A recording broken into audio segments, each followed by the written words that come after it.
Hi guys, welcome to Manhood Explained. My name is Camille. Today is 23rd of October 2020. Welcome to video number 299. Today I want to talk about a crazy subject, which is love. You see, so many of us, especially guys, we don't get it. This subject is like very vague. It's somewhere in between I don't get it and, cuddling after sex and puppies. It's like But I want you to understand something more about this subject because I don't want you to find yourself kind of regretting not knowing this earlier. As one of my friends said, it's good that I know it now rather than in 20 years, saying why nobody told me. See, first thing that I want you to know that love is a very high risk and high reward game in life. I would say that this is the most important game in life because at the end, so many people, especially elderly, they say that there's nothing more important than love. If you don't have that, it's like life is meaningless. And I say that there's a high risk and high reward because if you really play this game right, you'll find yourself experiencing things that it's really hard to explain with words. It's like really it's like a I don't know, like a trip, something that it's so amazing, but it's so out of scope of human words that it's hard to explain. But on the other side, if you don't play it right, because the reward is so high, the risk is so important as well, or so deep that it can take you on a road that you will never want, even to your worst enemies. So because of the biggest the reward, the deepest the darkness when you go and everything's go not the way you want it. But I want you to understand that when you look at like especially ancient languages, like let's say like Greek, then you'll find that love is very interesting because it has a different meaning or a different word for different kind of love. And when I heard that was amazing, and I kind of looked what does it really mean. And then if you look close enough, there's a very kind of distinction in between, let's say, a friendship and love with your wife. There's a difference between how you love your parents and different how you love your kids. Completely different story. And what I want you to kind of understand or kind of spend a little bit time to understand what kind of relationship, what kind of love is connected to what kind of relationship. Because if you look at friendship, something that you can have with someone, or opposite sex. In my case, that'll be a girl, because I'm a heterosexual guy, right? But then many people say, you cannot have the friendship in between guy and girl. You can't if you don't understand how it all works. Obviously, now in this day of age, when sleeping with everyone is basically a norm, then obviously it's so hard to not play this game because you kind of assume that that's how it's going to end.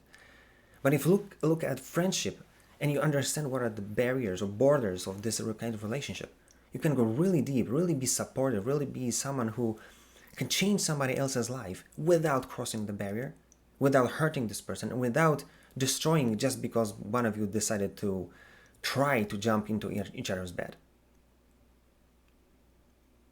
And then the same thing with relationship with your wife. You can really, if you understand how this whole thing works, you'll understand that this is the relationship with your wife is your friendship without barriers, that you can go as far as you can in showing her how you love her.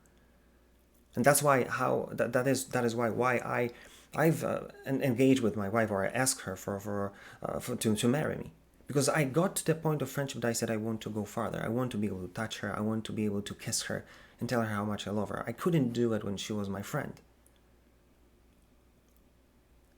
So I want you to kind of look at this, that love is not just this crazy thing. No, love is like a barrier, like the type of a relationship you can have with someone, and you can go really deep if you know where are the barriers and you're not crossing them. Or you build this relationship with your wife and you can go as far as you can, and then really enjoy the things that you were maybe never even expecting to happen. But that's why the reward is so high. Because when you do it well, love makes you speechless. But second thing that I want you to understand, that this is a game, most important game if in your life, with high reward and high risk, or deep risk, you know. But as every game, it has some rules, and this game is very, very connected and directly linked to the role that you have to play in this kind of relationship. In this case, let's talk about marriage. So you see, if you understand what is your role and you're willing to play it right, then you're going to get your reward. But if you do it wrong, you're going to be punished. So that's why one thing that kind of I have in my head for some time is this notion of being a knight, notion of being not only knight to be a knight, but to be honorable, to have a code, to stick and do what you said you're going to do, to deliver. And it's fascinating for me because, some ages, before, that was norm. Every knight had this kind of set of rules that they kept, and that's why they were respected. Everybody knew that the guy who was coming into the town in the shiny armor, he's a killing machine. But he never abused his power against those who are weak or weaker. And definitely not against his wife or his girl, just because that was his code. That was his kind of way of living. He was proud that he had a code that he could keep. And that's why people respected him. But now, everything is relative. Today you can say this, tomorrow you can do that. People say until the death, set us apart, and then a year later, bye. You see, that is why I'm so scared about what's going on now in relationships, and it doesn't surprise me that the relationships are falling, because if we play that game that way. But let's say you are this kind of guy that sees that this is the only way of playing the game, because rest is what? Everybody plays for himself or herself, and there's no building relationship whatsoever, because we basically abuse each other or use each other. So playing it as a knight, as an honorable person with a code, is the only way to play this game, at least in my view. If you have something different, tell me. I'm really glad to see what you think about it. But if that's the only way to play the game, you've got to ask yourself, what does it really mean? What is the real down-to-earth consequence on your relationship, on your actions? Because it's easy to be a honorable knight when everything's go fine. What you gonna do if things are not gonna go fine? When there be a sickness, when there be a poverty, what you gonna do? You're gonna change your mind, or you're gonna play the game until the end, until you solve the problem? Because, well, if something went wrong because you made a mistake, then, well, you have to fight for your girl. You have to find a way to her heart again. And again, this is the only way. I don't know the other one. But then what happens when she basically told you bye? And I mentioned that so many times already in my videos, that I heard people who are mentoring couples. At least few of them said that it's happening over and over again. That he asked guy, and he said, yeah, everything's cool, I love my relationship. And he asked her, and she said, I'm leaving in a month. There is no time on kind of reconstructing this whole thing. There's now no time to fix the mistakes. If she already made a decision, you're done. So you see, how are you going to act then? Are you going to be a knight until the end? Whatever it will be, will she come back or not? You see, that's why I want you to know that this is a game, and it will have impact on you. And one thing that you need to understand, you're supposed to be a leader in this game. That's man's role. Not to take the leadership, but to be a leader, to lead by example. And that's why, if you're a knight, you will do that. If you're not, you're just gonna lose the game. But one thing that I want you to kind of know, and I very rarely hear about it, and I don't want to scare you with it, but I want you to be aware of it, because I would rather be a guy who will tell you this than you would say in some years that why nobody told me that. At the end of the game, there is a judge, and this judge is your own reflection in a mirror. You're going to get to that point, and then you'll look at your life, and you will not remember what people said. You will not remember what you argued about. The one thing that you remember, or one thing that it'll hit you in the face, is that, yeah, there was this girl. I always knew that she's the one. We argued, something happened, and I allowed my ego to take the leadership. I said some harsh words. It's just, I never ran after her. I just let her go. Or I just changed my mind. She said something, and I just stopped being a knight. I stopped being honorable. I broke my promise. What do you think you're gonna feel there? What do you think you're gonna? What will you feel when you look at your face in that moment, with that regret?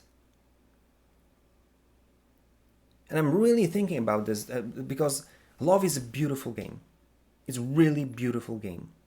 But one thing that I really don't want is to have regret about it. I don't want to face myself, because then you cannot lie to yourself. You know what's the truth. And that's why if you listen to our elders or elderly people, they'll tell you, love more. Be more decisive. Just take life as it comes. And be more loving. Just don't take things personally. All of them tell the same thing over and over again, because now they know. But for some of them, or most of them, it's too late. So this is what I want you to take from this video. Life is an amazing experience. It's tons of choices. It's full of surprises, twists, plans, joy, and tears. But there's one game in this whole experience, the most important game you can play, high risk and high reward game, that I would really advise you to play.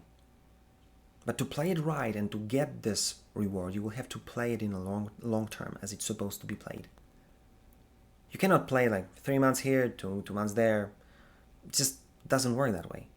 But if you understand the game, play it right in the long term, you'll understand why this whole experience is so amazing, and one year after year it's become better and better. And the reward it will leave you speechless. But one more thing, at the end of the game there's a judge. There's someone that you will have to face before you go. And this judge is someone that you cannot lie to, because it's yourself. And you cannot lie to yourself, not in the long run. And there are two things that might happen when you see yourself at the end. You might say, I'm proud of you. Not everything worked out. Many times we felt like a fallen knight. But still a knight. I'm proud of myself because we never broke the promise. Or you will see the old guy. Someone who's so bitter that there's only one thing left to do in this world, is to spit in his own face. So think about it and do something about it, because this game is worth playing. But you want to play it so you'll be respected and loved by others, especially the closest to you. And at the end of the day, to be proud of yourself, of being an honorable knight. If you like this video, like, share, comment. If you didn't, comment as well. Tell me what you think and what is your experience. And if there's anything you want me to talk about, give me a shout. I'll be glad to do it for you. That being said, see you tomorrow.